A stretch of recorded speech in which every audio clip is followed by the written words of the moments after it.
काटना जायज है तो हमारे धर्म में भी गाय को काटने वाले को काटना जायज है। जय श्री राम। इनकी इन्हीं हरकतों की वजह से ये पिटे जाते हैं। फिर कहते हैं योगी बाबा कुछ करो।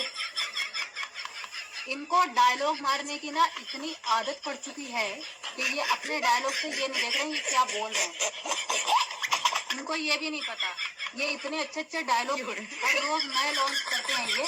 अगर इनको तमिल की मूवी दी जाए ना तो ये बिल्कुल परफेक्ट बैठेगी। रियल में नहीं, रियल में तो ये चप्पल छोड़ के भाग जाते हैं भैया जब इन पे बीतती है, क्योंकि इनकी जुबान इतनी फ्री हो चुकी है। इनको लगता है इनकी सरकार है तो ये कुछ भी कर लेंगे। हैं तुम तलवार लेके खड़े होगे हम सर झुकाए रहेंगे।